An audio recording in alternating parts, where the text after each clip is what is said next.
Hello mga B! For today's video nga po ay samahan nyo ako. Hala, ang tagal na din to. Bali yung video na to ay nung May 26 pa po at ngayon ko nga lang po mavo-voice over kasi medyo natabunan na. Hoy, tapos nakita ko lang, hala, hindi ko pa pala na-upload to. Yung nagninang ako, ganyan. Gaya naman, abay sayang naman kung hindi ko i-upload.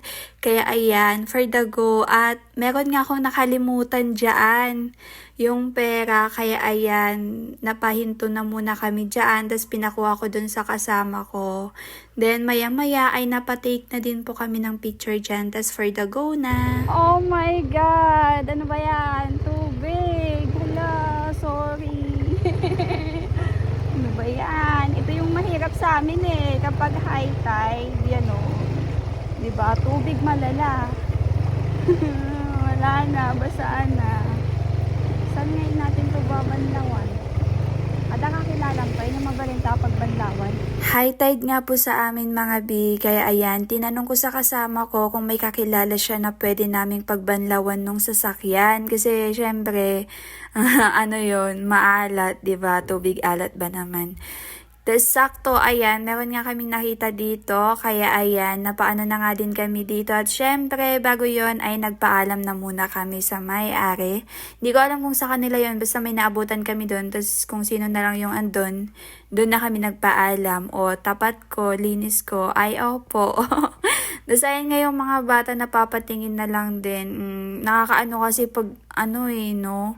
Baka mamaya magalit pa yung tatay ko. Charis! Then maya-maya dumiretso na din pala muna kami dito sa may ceiling. Dahil meron kaming binayaran. Charis. Oo, tama. Tapos maya-maya, ayan, nag-for the go na din po kami dito sa may simbahan.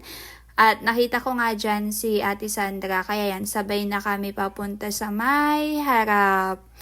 Tapos ayun, after nung ilang mga kaganapan, ayan na, malapit na tayo sa katotohanan, charot. Malapit nang matapos, then hanggang sa natapos na nga, ayan, nag-for the go na kaagad ako dito, nang sa ganon. Kasi alam ko na after nung binyag talaga ay maraming magpipicture dyan sa may harap. Kaya naman abay talagang nauna na ako para mauna na kami. Kasi alam niyo yun, pag nagsabay-sabay kasi hintayan pa, ganyan. Medyo nahiya ako dun sa part na yun pero go lang. Kapalan na lang talaga ng mukha no? Paunahan ba naman? Diba? Nauna na tuloy kami nagpicture dyan kasi medyo marami-rami din sila na nagpabinyag kasi nga may mga kasabay. Then after nun, ayan, napa-picture taking na muna kami. O, diba? O, 1, 2, 3, click.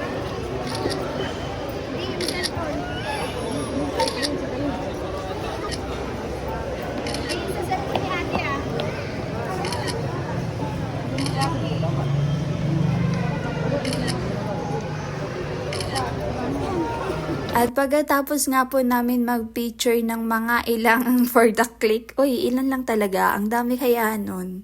Ayan, for the go na din kami, aalis na at hindi ko na alam sasabihin ko sa part na to kasi nga yung video na to ay nung May 26 pa mga B. Bale, ito lang naman yung mga kaganapan at nahihiya nga si ate dyan. At bali dumiretso na din pala ako dito sa may kung saan ko po pinapark yung motor. At naano nga ako dyan sa bata kasi napapatingin siya. Ay, ang cute niya. Naalala ko tuloy kapatid ko. Then, ayan, inipitan ko lang naman po yung buhok ko at pinunasan ko yung mukha ko. Then, let's go. Tara na, samahan niyo ko.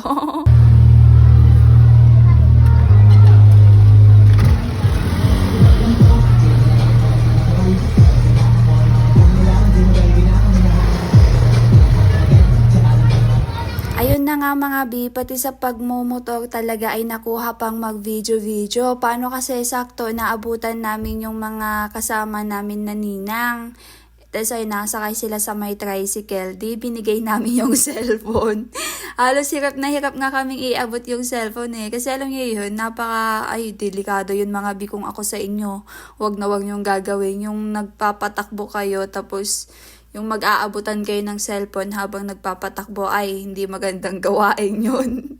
Dasa yung pagkadating nga po namin dito ay nauna na din po ako pumasok dito at ayan, binuksan ko lang naman po yung mga pagkain. Nang sa ganun ay, uy, wala, gusto ko lang i-flex. At nang dahil nga doon ay nalaman ko na din kung ano yung kukunin ko at ano yung mga hindi ko kukunin. Then, maya-maya, bali na pa-picture na din pala muna kami dito, isa-isa, o, diba, for the click, Medyo ano po kasi yung bata yung inaanak po namin ay hindi po siya tulad ng mga bata na ano, kasi medyo, ano na tawag doon?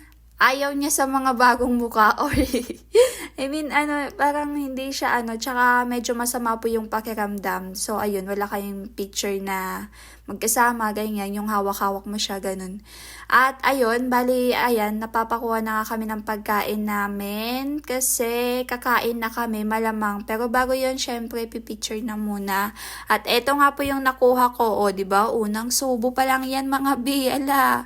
Sige, pangalawang subo, ano, bilangin natin, pangatlo. Ano, gusto niya talaga bilangin natin, charot. At ayun, mayroon nga biglang dumating dito. Napakuha na ako kaagad. Syempre, hindi naman ako nagpapahuli at nabitin pa nga po ako sa kinuha ko. Kaya naman, abay, for the go, napakuha ulit ako ng kanin ko. Tsaka syempre, yung ulam. At ayan, kakain pa nga lang po sila pero ako ay patapos na. Ay, tapos na pala ako niyan kumain mga bi. Tas maya-maya ay yun. Hindi ko na finidyoan yung mga ilang kaganapan. Bye-bye. Oh, baling mangga! Kutsilyo mo natin. Sa rugyanan tayo, ti mangga. Suwan na. Ay, pisan naman. Ya, ba't ito yung laang? Ato yung takot yung ito mo, mama. Lalo kayo, mama pa. Hi, ko naman, mama. Hindi mo pansin. Hi, ko naman, mama. Ay, kunak. Dilat ka din. Nagloon na yung marakunik. Marakunik na. Gawin na. Marakunig. Maragunik. Mara. Ku. Nig. Marakunik. Nakalagrid 1.